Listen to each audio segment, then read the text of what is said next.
জীবন থেকে আরও একটি বছর হারিয়ে গেল, নতুন আরও একটি বছরের আগমন হলো।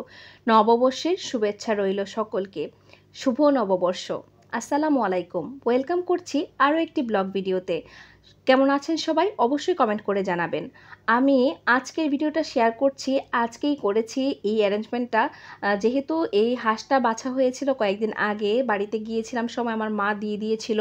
তো তখন এই ভিডিওটা নিয়ে রেখেছিলাম, ভেবেছিলাম যখন রান্না করব তখন আপনাদের সাথে শেয়ার করব। তো এই তো পরিষ্কার করে নিয়েছি।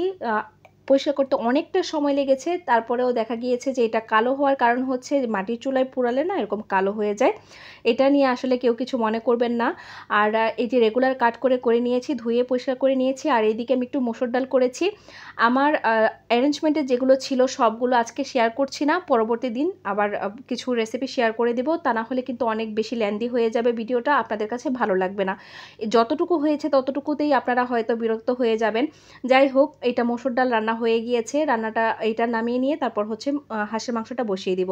এখন একটা কথা বলি যে অনেকেই হয়তো বলতে পারেন যে পহেলা বৈশাখ পালন করা হচ্ছে বেদাত, আমাদের ধর্মে এটা নাই, আমরা হচ্ছে অন্য ধর্মেরটা পালন করছি, এরকম অনেকেই হয়তো বলতে পারেন। এটা আসলে মানে পারপাসটা আসলে পহেলা বৈশাখ নয়, কিন্তু যেহেতু আমি রান্নার রেসিপি শেয়ার করি আর যেহেতু ছুটির দিন আজকে, সেই জন্য কিন্তু আমি একটু ভালো মন্দ রান্না করেছি, সেটাই আপনাদের সাথে শেয়ার করলাম। অনেকেই হয়তো চিন্তা করছেন যে কী রেসিপি করা যায়, কী আইটেম করা যায়, সেরকম হয়তো চিন্তা করছেন।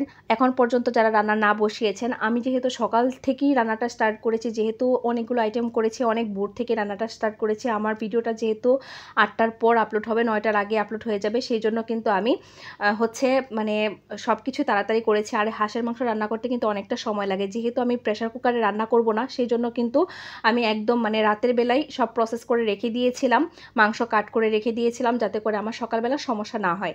সব মশলা টশলা সব রেডি করে রেখেছিলাম। আর এদিকে আমি কিন্তু বেসিক যে মশলাগুলো আছে সেগুলো ব্যবহার করেছি। এর মধ্যে শুধু কালো এলাচটা গিয়েছে এবং স্টারটা গিয়েছে, আর হচ্ছে গোলমরিচ ব্যবহার করেছি। আর একটা টিপস বলে দেই, হচ্ছে হাঁসের মাংস যখন রান্না করবেন আদা রসুন বাটাটা একটু বেশি করে দিবেন, কারণ হাঁসে কিন্তু এক্সট্রা একটা স্মেল থাকে, অনেকে সেটা পছন্দ করেন না, সেজন্য আদা রসুন এর পেস্টটা একটু বেশি ব্যবহার করবেন, তাহলে কিন্তু এই ব্যাড স্মেলটা থাকবে না। এখন দিয়ে দিলাম হচ্ছে গরম মশলা গুঁড়ো। এখানে কিন্তু জয়ত্রী, জয়ফল এগুলো সব কিছুর গুঁড়োই আছে। মানে নর্মালি যে আমরা গরম মশলাটা, শাহি গরম মশলাটা বানাই, সেটাই হচ্ছে এখানে ব্যবহার করা হয়েছে। মশলাটাকে ভালোভাবে কষিয়ে নিয়ে তারপর হচ্ছে মাংসটাকে দিয়ে দিলাম। আর মাংসটা রান্না করার সময় অবশ্যই গরম পানি ব্যবহার করবেন, তাহলে কিন্তু সেদ্ধ দ্রুত হবে। এবং আমার কাছে মনে হয় গরম পানিটা ব্যবহার করলে মাংস রান্নার ক্ষেত্রে অনেক ভালো একটা বেনিফিট পাওয়া যায়। তো এখানে আমি হচ্ছে মাংসটাকে গরম পানি দিয়ে ভালো করে কয়েকবার কষিয়ে নিব, তারপর হচ্ছে আস্ত রসুন ব্যবহার করব এবং কাটা রসুনও মানে ছোট ছোট কোয়াগুলো, যে সেই কোয়া রসুনগুলো ব্যবহার করব। যেহেতু মাংসটা আমার মোটামুটি হয়েই এসছে, এর পরবর্তীতে কিন্তু শুধুমাত্র কাঁচামরিচটা আর হচ্ছে রসুনটা ব্যবহার করে ঢেকে দিয়ে ঝোলটা শুকিয়ে নিব, কারণ হাঁসের মাংসে ঝোল থাকলে ভালো লাগে না। আপনারা চাইলে কিন্তু এখানে ছোট ছোট দেশি আলুও ব্যবহার করতে পারেন, আমি কিন্তু ব্যবহার করিনি।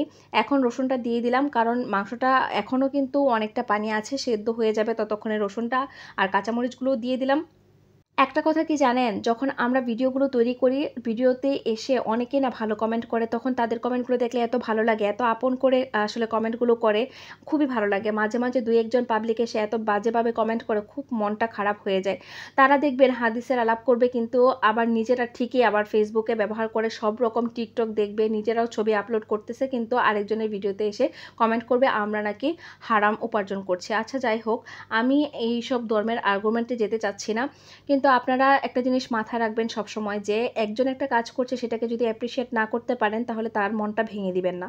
আমি আজকে বছরের প্রথম দিন এই কথাটা বললাম, কারণ আমি গত কয়েকদিন যাবৎ কয়েকটা নেগেটিভ কমেন্ট পেয়েছি, খুবই কষ্ট লেগেছে এবং সেই জন্য কিন্তু খুব খারাপও লেগেছে। ওনাকে অনেক বেশি বোঝানোর পরেও উনি কিন্তু নেগেটিভ কমেন্ট করেছেন। ওনার একজন সাধারণ প্রোফাইল, সেই জন্যই হয়তো উনি আমাদের কষ্টটা বুঝবেন না, এটার পিছনে আমরা কতটা এফোর্ট দিই, এখানে আমার রান্না করতে কতটা কষ্ট হয়েছে, তারপরেও কিন্তু আমি আপনাদের সাথে খুব দ্রুত শেয়ার করেছি সব কিছুই, কিন্তু আজকে সকালবেলায় রান্না করা। যাই হোক, আজকের ব্লগটা কেমন লেগেছে অবশ্যই কমেন্ট করে জানাবেন। ভালো লাগলে লাইক, কমেন্ট এবং শেয়ার করতে ভুলবেন না। আল্লাহ হাফেজ।